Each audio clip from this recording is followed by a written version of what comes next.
আমি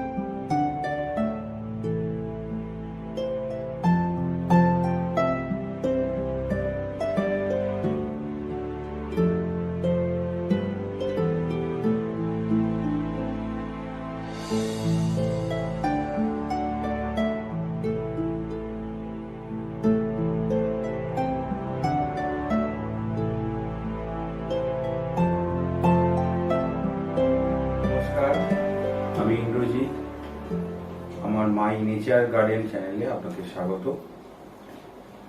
আজকে আমি উদ্ভিদের খাদ্য সম্পর্কে কিছু আলোচনা করব। উদ্ভিদের খাদ্যগুলিকে দুটি ভাগে ভাগ করা হয়। যেগুলি উদ্ভিদের বেশি পরিমাণ লাগে এবং একেবারে অত্যাবশ্যকীয়, সেগুলি হচ্ছে প্রধান খাদ্য, আর খুব কম পরিমাণে লাগে। অনেক সময় সেগুলি আমাদের ফুল গাছের ক্ষেত্রে হয়তো প্রয়োগ করতে হয়, সেগুলি হচ্ছে অনুখাদ্য। তো উদ্ভিদের প্রধান খাদ্য হচ্ছে 9টি, আর উদ্ভিদের অনুখাদ্য হচ্ছে 9টি। উদ্ভিদের 9টি যে প্রধান খাদ্য, সেগুলি হলো কার্বন ডাইঅক্সাইড, জল, অক্সিজেন, নাইট্রোজেন, পটাশ, ফসফেট, আর ক্যালসিয়াম, ম্যাগনেসিয়াম, সালফার।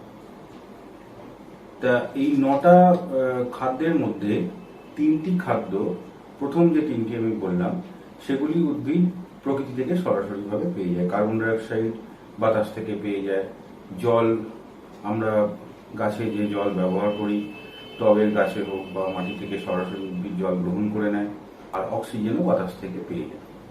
এর পরের যে 3টি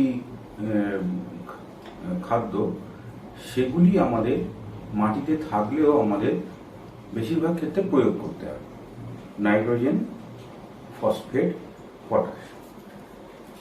এই নাইট্রোজেনটি হলো উদ্ভিদের গঠনে, উদ্ভিদের যে কাণ্ড, পাতা, ফুল, ফল, এগুলো গঠনের প্রধান উপাদান হচ্ছে নাইট্রোজেন। এই নাইট্রোজেনের যদি ঘাটতি দেখা যায়, তাহলে উদ্ভিদ ফ্যাকাশে হয়ে যায়। উদ্ভিদের যে আমাদের সবুজ, যে পরিচিত সবুজ যে রং, সেই সবুজ রঙের মধ্যে আমরা একটা ফিকে ভাব দেখতে পাবো। তখনই বুঝতে হবে যে নাইট্রোজেনের ঘাটতি হচ্ছে। আবার এই নাইট্রোজেন যদি অতিরিক্ত প্রয়োগ হয়, তারও সমস্যা হয়। নাইট্রোজেন যদি অতিরিক্ত প্রয়োগ করা হয়, তাহলে উদ্ভিদ তার যে কাণ্ড অংশটা, সেটা খুব নরম হয়। তার কারণ হচ্ছে উদ্ভিদের যে কোষ প্রাচীরগুলো আছে, সেই কোষ প্রাচীরগুলো খুব পাতলা হয়। এর ফলে প্রধান যে সমস্যাটা, উদ্ভিদটা মাটিতে সরাসরিভাবে দাঁড়িয়ে থাকতে পারে না, ঝুঁকে পড়ে।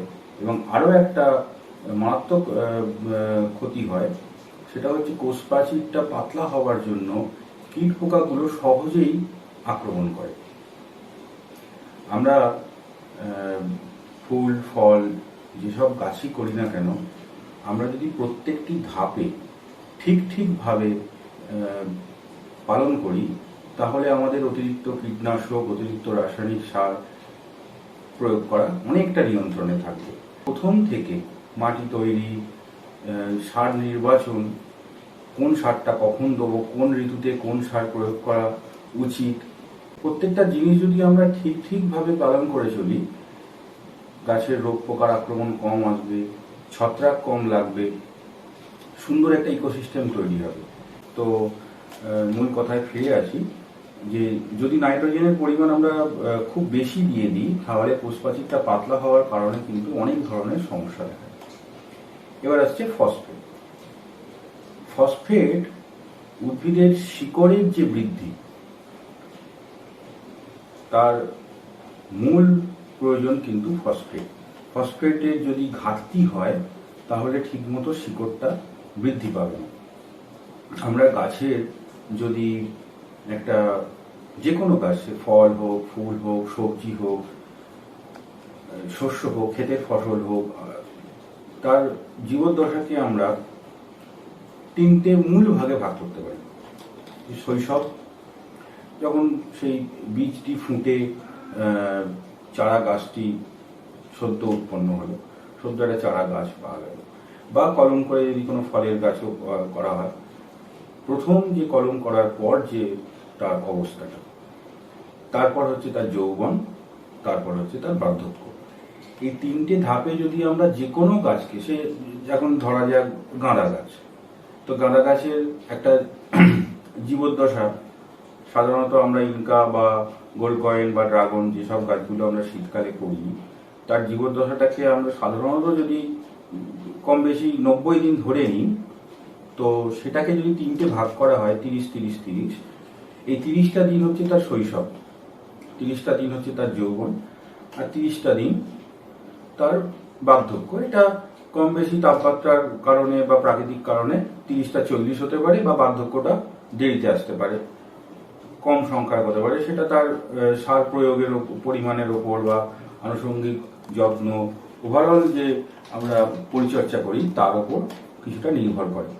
তো এই তিনটে যে আমি স্টেজ বললাম, প্রথম স্টেজ যে শৈশবকালে উদ্ভিদের যখন বীজ থেকে সবে চারাটি হয়, সেই শেকড়টি খুব সামান্য সুতোর মতো ছোট্ট একটু শেকড় হয়। এই সময় থেকেই সে কিন্তু ফসফেটের প্রয়োজনীয়তা পড়ে।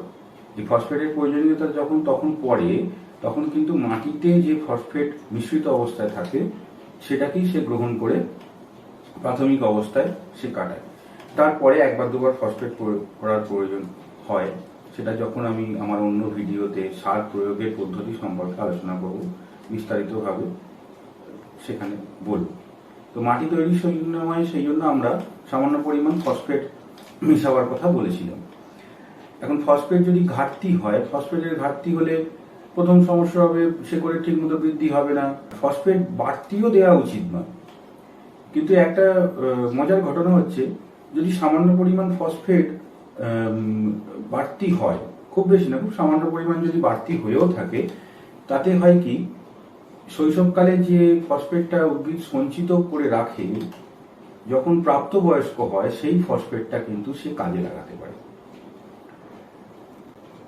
এটা একটা অদ্ভুত জৈবিক ক্রিয়ার মধ্যে এটা হয়। এর পরের গুরুত্বপূর্ণ সারটি হচ্ছে পটাশ।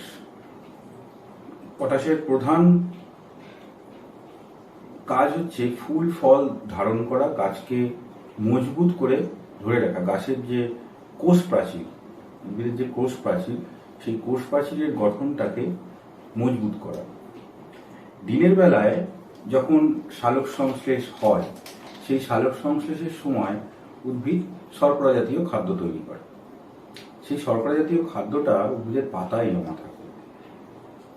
রাতের বেলা এই খাদ্যটা পরিবহন হয় এবং অন্যত্র ছড়িয়ে ফেলা হয়।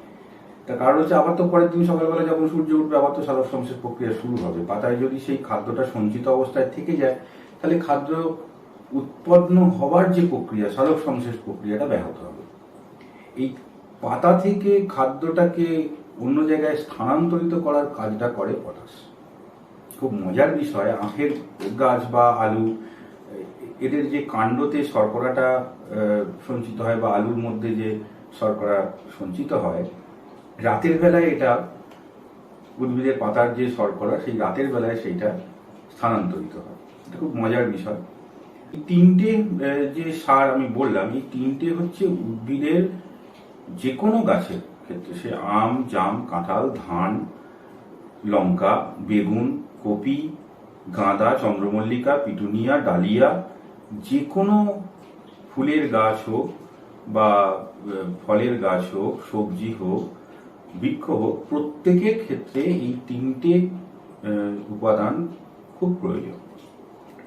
এর পরের যে তিনটি উপাদান, ক্যালসিয়াম, ম্যাগনেসিয়াম এবং সালফার, এগুলো আমরা যে সিঙ্গেল সুপারফসফেট প্রয়োগ করছি, সেইখান থেকে ক্যালসিয়াম আর সালফারের ঘাটতিটা মিটে যায়। আলাদা করে ক্যালসিয়াম খুব একটা প্রয়োজন হয় না, সালফার প্রয়োগেরও প্রয়োজন হয় না। আর ম্যাগনেসিয়াম, মাটিতে যেটুকু ম্যাগনেসিয়াম থাকে তাতে তার চাহিদা মোটামুটি পূরণ হয়ে যায়। এবং বিশেষ কিছু ক্ষেত্রে যদি ম্যাগনেসিয়ামের ঘাটতি পাওয়া যায় তখন ম্যাগনেসিয়াম সালফেট স্প্রে করে তার ঘাটতিটা পূরণ করা সম্ভব। এগুলো গেল, এই 9টা হলো উদ্ভিদের প্রধান খাদ্য। তার মধ্যে 3টে উদ্ভিদ প্রকৃতি থেকে সরাসরি পেয়ে যায়, আমাদের দেবার প্রয়োজন হয় না। কার্বন ডাইঅক্সাইড মানে আমরাই বাতাসে ছাড়ি, প্রাণীরা বাতাসে কার্বন ডাইঅক্সাইড করে। যাই হোক, প্রকৃতি থেকে সরাসরি কার্বন ডাইঅক্সাইড, জল, অক্সিজেন পেয়ে যায়। আর 3টে নাইট্রোজেন, পটাশ, ফসফেট আমাদের দিতে হয়। এই নাইট্রোজেন, পটাশ, ফসফেট দেওয়ার ক্ষেত্রে কিন্তু সবসময় আমাদের খেয়াল রাখতে হবে 3টে যে সার NPK, নাইট্রোজেন, পটাশ, ফসফেট, এই 3টের একটা সামঞ্জস্য থাকা দরকার, ব্যালেন্স থাকা দরকার। নাইট্রোজেন যদি খুব বেশি হয়ে যায় তাহলে উদ্ভিদ মানে একদম কালচে সবুজ হয়ে যাবে। তার ফুলের গাছের ক্ষেত্রে যদি এখন চন্দ্রমল্লিকা গাছে প্রচুর নাইট্রোজেন দেওয়া হয় বা পমপমে প্রচুর খোল প্রয়োগ করা হয়েছে, খুব নাইট্রোজেন বেশি হয়ে গেছে, একদম ঝাড় গাছ হয়ে সুন্দর হয়ে একদম কচকচে সবুজ হয়ে বসে থাকবে, কুঁড়ি আসতে খুব সমস্যা হবে, বা কুঁড়ি এসে গেলেও সেই কুঁড়ি থেকে ফুল আসতে খুব সমস্যা হবে। আর গাঁদার ক্ষেত্রেও এটা সমস্যা হয়। গাঁদার ক্ষেত্রে যদি নাইট্রোজেন শেষ অবস্থায় খুব বাড়তি হয়ে যায়, মানে 40-50 দিনের মাথায় যদি নাইট্রোজেন হুট করে খুব বেড়ে যায়, গাঁদার যে বৃন্তটা সেটা খুব লম্বা হয়। এই লম্বা হওয়ার ফলে হয় কি, গাছগুলো এদিক ওদিক সরাবার সময় বা যদি জোরে একটু হাওয়া দেয় ভেঙে যায়। তো প্রত্যেকটা সারেরই খুব নিয়ন্ত্রণ দরকার প্রয়োগের ক্ষেত্রে, এবং এই প্রয়োগের পদ্ধতি আমি অবশ্যই আলোচনা করব। এবার আসছি অনুখাদ্যের কথায়। পরিমাণ খুব কম লাগে, 9টা অনুখাদ্য সাধারণত প্রয়োজন হয়। এবার কোনো কোনো ক্ষেত্রে গাছের লক্ষণ বা কোনো বিশেষ অনুখাদ্যের, বিশেষ রাসায়নিকের ঘাটতি বোঝা গেলে সেটা আলাদা করে প্রয়োগ করতে হয়। সাধারণত এই 9টা অনুখাদ্য জিঙ্ক, বোরন, মলিবডিনাম, তামা, ক্লোরিন, ম্যাঙ্গানিজ, লোহা, সিলিকন, অ্যালুমিনিয়াম, এগুলো খুব সামান্য পরিমাণ লাগে। আমি সাধারণত 100 ml এর অনুখাদ্য কিনলে একটা সিজন হয়ে যায়। গাছের ক্ষেত্রে আমি সাধারণত অনুখাদ্য ব্যবহার করি যেটা ফাইটোনল এমআই, এটা পাওয়া যায়, বাজারে পাওয়া যায়। আর ওটা না পাওয়া গেলে মিরাকুলাস চলে, এগুলো চলতে পারে। খুব সামান্য পরিমাণ লাগে, এর প্রয়োগ বিধি আমি পরে বলে দেবো। ফাইটোনল এমআই এ একটা বিশেষ উপাদান থাকে, ট্রায়াকন্টানল হরমোন। এই হরমোনটা খুব কম পরিমাণে প্রয়োজন একটা গাছের বৃদ্ধির জন্য। বেশি সংখ্যক ডালপালা, বেশি সংখ্যক কুঁড়ি, বেশি সংখ্যক ফুল, গাছটাকে বেশ ঝাড় করতে গেলে এই হরমোনটা খুব লাগে, কিন্তু এটা প্রয়োগ খুব কম করতে হয়, সাধারণত 21 দিনে একবার। কম পরিমাণ লাগে কিন্তু এটা দরকার। আর মাটি তৈরির আগের পর্বে যেরকম আমি বলেছিলাম, মাটি যদি ঠিকঠাক তৈরি হয় গাছেরা কিন্তু মাটি থেকেই এই জিনিসগুলো গ্রহণ করতে পারে। আমাদের ক্ষেত্রে হয় কি, আমরা অতিরিক্ত রাসায়নিক এবং অতিরিক্ত কীটনাশক মাটিতে মিশিয়ে ফেলার ফলে মাটির নিজস্ব গঠনটা নষ্ট হয়ে গেছে। তো সেই জন্য এগুলো বেশি প্রয়োগ করতে হয়। কিন্তু মাটিটা যদি ঠিকঠাকভাবে প্রস্তুতি নেওয়া যায়, ঠিকভাবে প্রস্তুত করা হয় যেভাবে বলেছি, এবং বৃষ্টির জলে যদি মাটিটা বেশ মাসখানেক রাখা হয়, মাটিতে কিন্তু এই জিনিসগুলো প্রাকৃতিকভাবে থাকে। তো এই ভিডিওতে আমি 9টি প্রধান উদ্ভিদের যে 9টি খাদ্য আর 9টি অনুখাদ্য সম্পর্কে সামান্য আলোচনা করলাম। আশা করি ভিডিওটি আপনাদের ভালো লাগলো। আপনাদের মতামত অবশ্যই কমেন্ট করে জানাবেন এবং একটি লাইক, চ্যানেলটি একটু সাবস্ক্রাইব করবেন। নমস্কার।